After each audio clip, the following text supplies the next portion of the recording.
इंसान अपनी ख्वाहिश पूरी होने की राह में खुद हायल हो जाता है। अब तक का वक्त अच्छा और बेहद खुश गुजरा और हमारी हर ख्वाहिश पूरी होती रही, लेकिन ख्वाहिशों के पूरे होने का लोगों को यकीन नहीं होता। मैं समझता हूँ जब एक ख्वाहिश दिल में पैदा होती है तो बावजूद इसके कि महात्मा बुद्ध ने बड़ी शिद्दत से मना किया था कि ख्वाहिशों को पैदा ना होने देना, वरना तुम अजाब में मुब्तला हो जाओगे। लेकिन मैं समझता हूँ और हमारे बाबे ये कहते हैं कि ख्वाहिश अगर दिल में पैदा हो और आपकी कोई आरज़ू हो और आपने कोई धारणा धारी हो तो वो ज़रूर पूरी होकर रहेगी, रुकती नहीं है। ये अजीब इंसानी फितरत है। कभी आप इसका मुतालिया करें तो आपको ये अजीब लगेगी, ख़ास तौर पर कि कैसे हो सकता है कि जब हमने ख्वाहिश पैदा कर दी तो वो पूरी हो। लेकिन तुमने अगर गौर किया तो देखोगे इसके रास्ते में और कोई बंदा हायल नहीं है, सिर्फ आपकी ज़ात, आपका वजूद हायल है। और आप भी कोशिश करके इसे लाशऊरी तौर पर जानबूझकर नहीं हटाते और मिटाने की कोशिश करते हैं। सबसे पहले तो आपके जहन में ये बात पैदा होती है कि इसको फ़ौरन पूरा होना चाहिए, यही है ना। कभी आप आइसक्रीम जमाएं, आपने आइसक्रीम वाली मशीन तो देखी होगी ना। तो आइसक्रीम जमाने बैठें तो खुदा के वास्ते इसका ढक्कना बार बार ना खोल कर देखते रहें कि जमी है या नहीं। इस तरह तो वो कभी भी नहीं जमेगी। आप इसकी राह में खड़े ना हो। जब आपने तहैया कर लिया है कि इसको बनना है, इसमें सारा मसाला डालकर मशीन को चलाना शुरू कर दें और इस वक्त का इंतज़ार करें जब वो पाया तकमील को पहुँचे। इसलिए जब आपने पूरे एक फ्रेमवर्क के अंदर इरादा बांध के छोड़ दिया, फिर इसको रास्ता दो। हमारे बुज़ुर्ग कहते हैं कि खुदा के लिए अपनी आरज़ू को रास्ता दो, अच्छी बुरी जैसी कैसी है इसको रास्ता दो, इसके रास्ते में खड़े ना हो। आप अगर गौर करें तो आपको महसूस होगा कि बहुत से मकामात पर आप खुद इसके रास्ते पर खड़े हो जाते हैं और अपनी सारी खूबियों को खुद ही ख़राबियों में तब्दील कर लेते हैं और फिर इल्ज़ाम दूसरों को देते हैं। इतनी तो आप में सलाहियत होनी चाहिए, ये इल्ज़ाम मुझे अपनी ज़ात पर देना चाहिए। देखिए, आपने जब एक चिट्ठी लेटर बॉक्स में डाल दी तो फिर उसके पास जाकर खड़े ना हो कि कब निकलती है, डाकिया इसे कहाँ ले जाता है, इसके साथ क्या होता है। अगर आप इस ख़त के साथ साथ चलने लगे तो फिर वो साहिवाल कभी नहीं पहुंच सकेगी। आप बार बार पूछें, भाई ये किधर ले जा रहा है, किस गाड़ी में चढ़ा दिया है, मैं तो ये चाहता था कि तेज़ वाली पर जाए। जब आपकी ख्वाहिशें होती हैं, इसमें रखने इसलिए पैदा होते हैं कि आप कर चुकने के बाद भी इसमें राय अपनी देते रहते हैं। यह आप तजुर्बा करके देख लें। हम भी नहीं मानते थे इस बात को कि आप रिलैक्स्ड हैं, अपना आप ढीला छोड़ दें। हमारे बाबे कहते हैं इतना ढीला छोड़ दें जिस तरह नहर के ऊपर लकड़ी तैरती आती है ना, हर लहर के साथ, कभी ऊंची हो जाती है कभी नीची।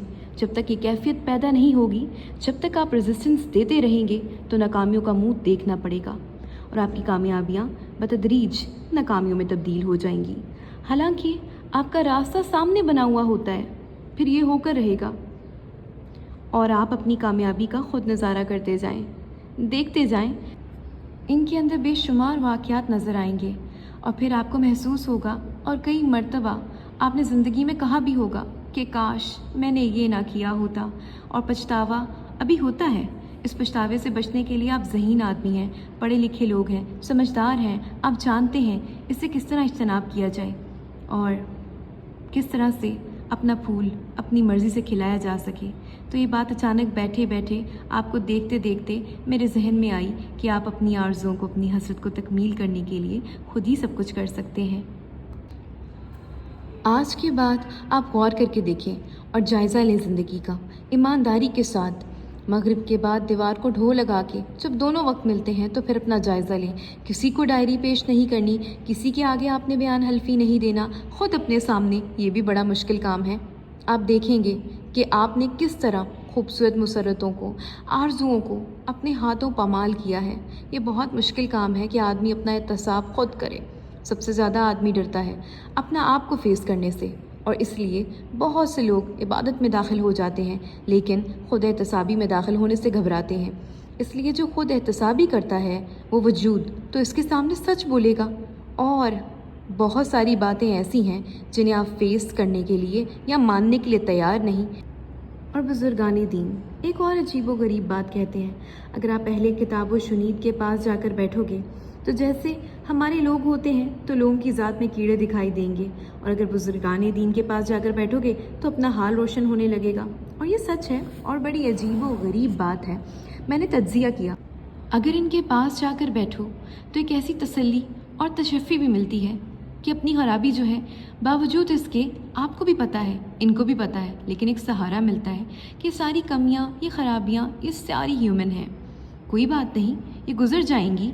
इन बुजुर्गाने दीन के मुकाबले में मगरिब के लोगों ने साइकोथेरेपिस्ट और साइको एनालिस्ट तैयार किए हैं। इनको ढेर सारे पैसे और फीस देकर लोग इनके पास जाते हैं, लेकिन वो इनके साथ इस तरह से इनकी ज़ात में शामिल नहीं होते जिस तरह बुजुर्गाने दीन हुआ करते हैं, या इनको होना चाहिए। इसलिए ज़रूरत इस अमर की है कि आप अपने आप को पहचानने के लिए थोड़ा सा वक्त ज़रूर निकालें, मगर आपने किसी को बताना नहीं है। आपको ख़ुद अपनी ईंटें लेकर, ख़ुद गारा लगा के, ख़ुद अपनी इमारत तैयार करना है। आपको अल्लाह ने ये सलाहियत दी है कि आप ये सारी चीज़ें बड़ी आसानी के साथ तैयार करके अपना बहुत आला दर्जे का मकान या आला दर्जे का प्लाज़ा बना सकते हैं, जिसमें और लोगों को भी दावत दे सकते हैं कि वो आकर रहें। तो मैं ये दरख्वास्त करूँगा आपसे, अल्लाह ने आपको अच्छे चेहरे दिए हैं, अच्छे जहन दिए हैं, अच्छी रूहें दी हैं कि आप ज़रूर ऐसा काम करें। आरज़ुएँ तो हैं, लेकिन खुद ही इनकी राह में आप खड़े ना हों।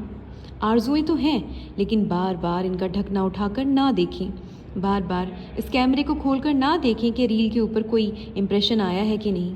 जब आपने एक बात तय कर दी, अपने और अपने अल्लाह के दरमियान ये तय कर दिया कि यूँ होना चाहिए, मुझे ये चाहिए, फिर अगर इसका फ़ैसला मेरी ख्वाहिश और मर्ज़ी के ख़िलाफ़ भी करे तो मुझे मंजूर होगा, क्योंकि तू मेरा अल्लाह है। तो फिर देखिए कि अल्लाह बड़ा मेहरबान होगा और वो कहता है बावजूद इसकी ख्वाहिश कुछ ऐसी पसंदीदा नहीं है, लेकिन फिर भी ये इसकी है।